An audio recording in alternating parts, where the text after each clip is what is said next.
ఆంధ్రప్రదేశ్ ముఖ్యమంత్రి నారా చంద్రబాబు గారి మీద, ఆయన కుటుంబ సభ్యుల మీద అనుచితమైనటువంటి వ్యాఖ్యలు చేసి అసభ్యకరమైనటువంటి పదజాలంతో వారిని దూషించినటువంటి కేసులో మాజీ మంత్రి అంబటి రాంబాబు అరెస్ట్ అయ్యి జైలుకు వెళ్ళి కొన్ని రోజులు జైలు జీవితాన్ని అనుభవించి ఆ తర్వాత బెయిల్ మీద బయటకు వచ్చినటువంటి క్రమంలో ఇప్పుడు కొంతమంది కాపు నేతలు అంబటి రాంబాబుతో టచ్లోకి వెళ్ళారనేటువంటి వార్తలు వస్తూ ఉన్నాయి. ఇంతకీ ఏ కాపు నేతలు అంబటి రాంబాబుతో టచ్లోకి వెళ్ళారు, అసలు ఏం జరుగుతుంది అనేది మనం పూర్తి స్థాయిలో విశ్లేషణ చేసుకున్నాం. ప్రస్తుతం మనతో పాటున్నారు ప్రముఖ రాజకీయ విశ్లేషకులు, ప్రముఖ సీనియర్ జర్నలిస్ట్ డివిఎస్ గారు. వారితో మాట్లాడదాం. సార్ నమస్తే. సార్ నమస్తే. ఈ అంశం మీద మీ విశ్లేషణ. అంబటి రాంబాబు అరెస్టు ఆంధ్రప్రదేశ్ కాపు సమాజంలో ప్రకంపనల, ఓకే, నిలువున ఏపీ కాపు సమాజం రెండుగా చీలిపోయిందా? ఒక వర్గం మొత్తం అంబటి రాంబాబుకి కొమ్ము కాస్తోందా? చీలిందా, చీల్చాలనే కుట్ర జరుగుతుందా? అంటే ఇప్పుడు ఈ విధంగా చిలవలు పలవలు చేసి లేని ప్రకంపనలు, జరగనటువంటి భూకంపాన్ని సృష్టించే ప్రయత్నమా? ఇప్పుడు నిన్న ప్రెస్ మీట్లో కూడా అతను జైలు నుంచి బయటకు వచ్చిన తర్వాత ఏమైనా మాట్లాడతాడు అంబటి రాంబాబు? టార్గెట్ పవన్ కళ్యాణ్, టార్గెట్ నాగబాబు, నన్ను కాపు కాదంటారా? ఇప్పుడు నువ్వు కాపు కాదు అనేది వాళ్ళ సమస్య. నేను జైలుకి వెళ్ళింది ఆ సమస్య పైన. ముఖ్యమంత్రిని బూతులు తిడితే ముద్దు పెట్టుకుంటారా అని అడిగాడు. ముఖ్యమంత్రిని బూతులు తిడితే జైల్లో పెట్టక ముద్దు పెట్టుకుంటారనే వాస్తవమే కదా. ఇప్పుడు నువ్వు అధికారంలో ఉన్నప్పుడు, మంత్రిగా ఉన్నప్పుడు బూతులు తిట్టావు. అధికారంలో లేకపోయినా, ఇప్పుడు ప్రతిపక్షంలో ఉండి ఓడిపోయినా కూడా ఇప్పుడు బూతులు తిట్టావని నిన్న ముఖ్యమంత్రి చంద్రబాబు కూడా ఆవేదన. నిన్న గుంటూరులో మాట్లాడుతూ, ఆ రోజు నా భార్యను బూతులు తిట్టారు అసెంబ్లీలో, ఈరోజు నా తల్లిని బూతులు తిడుతున్నారు రోడ్లపైకి వచ్చి, వీళ్ళని ఏం చేయాలి, ఎలా కంట్రోల్ చేయాలి, ఆబోతుల్లాగా రెచ్చిపోతున్నారు అని. ఆబోతు అంటే మళ్ళీ నువ్వు అంబటి అనుకునేవు. ఇప్పుడు అంబటి రాంబాబుని వీళ్ళు అసలు ఆబోతు రాంబాబు అన్నట్టుగా చిత్రించారు. అట్లా కాదు. ఇప్పుడు రాంబాబు సుదీర్ఘ రాజకీయ జీవితం. అతను కూడా ఏంటి, నేను ఎన్టీఆర్ హయాంలో ఎమ్మెల్యేగా ఉన్నా, చంద్రబాబు హయాంలో ఎమ్మెల్యేగా ఉన్నా, 40 ఏళ్ల రాజకీయం. ఏం తెచ్చింది నీకేం నేర్పింది ఈ బూతుల? అంటే బూతులు మాట్లాడితేనే జగన్మోహన్ రెడ్డి దగ్గర తీసుకుంటాడన్నా? ఆ రోజు నేను క్షమాపణ చెప్పాను, పశ్చాత్తాపం చెందాను అని చెప్పి అబద్ధం ఆడతాడు. ఆ రోజు నువ్వు మీడియాతో మాట్లాడుతూ నిజంగా నీలో పశ్చాత్తాపం లేకపోతే రిపెంటేషన్ కనిపించిందా? నువ్వే అన్నావు నీ రెడ్ బుక్కి, నా ఇంట్లో కుక్క భయపడదు, నా తోటలో 2 కుక్కలు భయపడవు అని చెప్పి నువ్వు వాళ్ళని రెచ్చగొట్టి, ఇప్పుడు రాంబాబు ఇంటిపై దాడిని ఎవరు సమర్థించరు. ధ్వంసం చేశారు, కాలబెట్టారు, సరే దానికి కొని తెచ్చుకున్నది ఎవరు? ఆ పరిస్థితి తెచ్చుకుంది ఎవరు? మాంబు మొబైల్ అయితే ఒక్కసారిగా మాస్ మొత్తం రోడ్ల మీదకి వస్తే పోలీస్ కంట్రోల్ చేయగలదా? అతను ఎవరో గంగా ప్రసాద్ అంట, అతనంట ఈయన దగ్గరకు వచ్చి దూకి పారిపోమన్నాడంట, గోడ దూకి. చావనైనా చస్తాను కానీ నేను పారిపోనను ఏదో అన్నాడంట. మరి క్షమాపణ చెప్పానంట. అసలు అతనికి అసలు ఒకదానికి సింక్ అవ్వట్లా.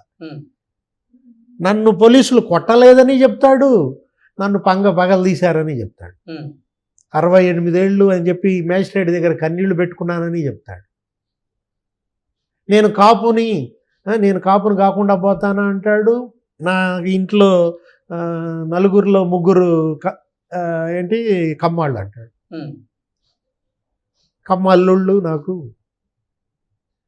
అంటే నా 2 అల్లుళ్ళు కమ్మాళ్ళు అని చెబుతూ నీకు కులం లేదు, చక్కగా నువ్వు కులాంతర వివాహాలు చేసుకున్నావు, నేను అభ్యుదయవాదిగా తీసుకుంటారు, ప్రశంసిస్తారు. అది కదా నువ్వు కోరుకోవాల్సింది. మళ్ళా కాపు టైగర్ అంటాడు జగన్మోహన్ రెడ్డి.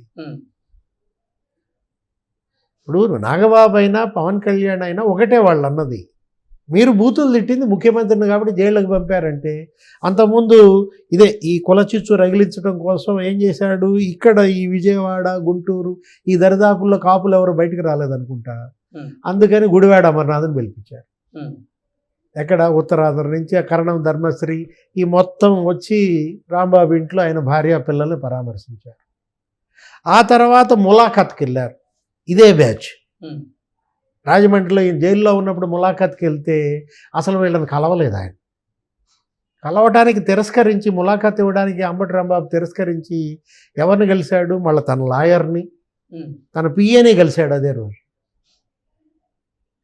అంటే ఆ రోజు ఏదో ఈయన ఇంట్లో పోయినాయి, ఎవరో దొంగలు ఎత్తుకుపోయారు, గుడివాడ అమర్నాథ్, ధర్మశ్రీ వచ్చిన రోజే ఆయన ఇంట్లో పోయినాయి అన్నారు వస్తువులు, అందుకని ములాఖాత్ ఇవ్వలేదా?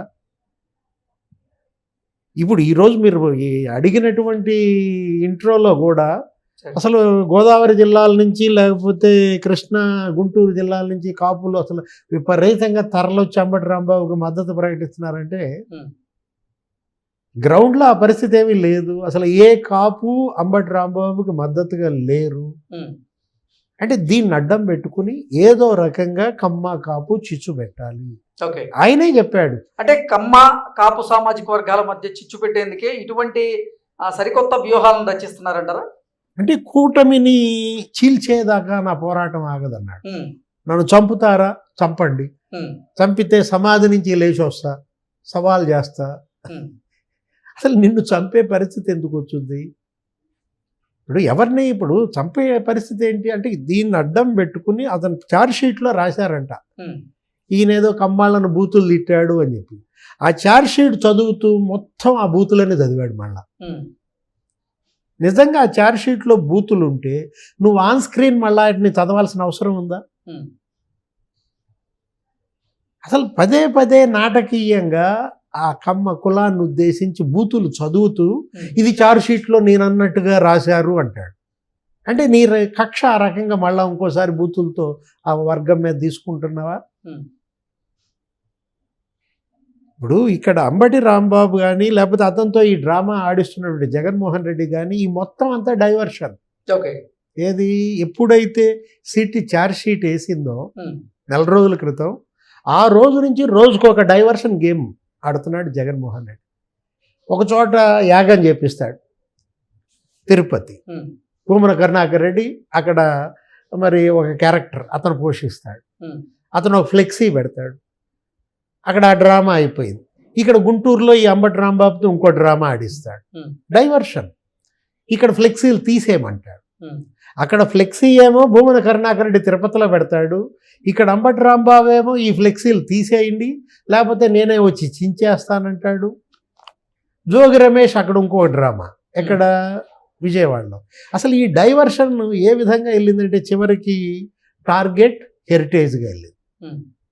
మళ్ళీ ఇందాపూర్ అనే డైరీ తీసుకొస్తారు, ఆ ఇందాపూర్ డైరీ చంద్రబాబుది అంటారు, ఇది బినామీ అంటారు.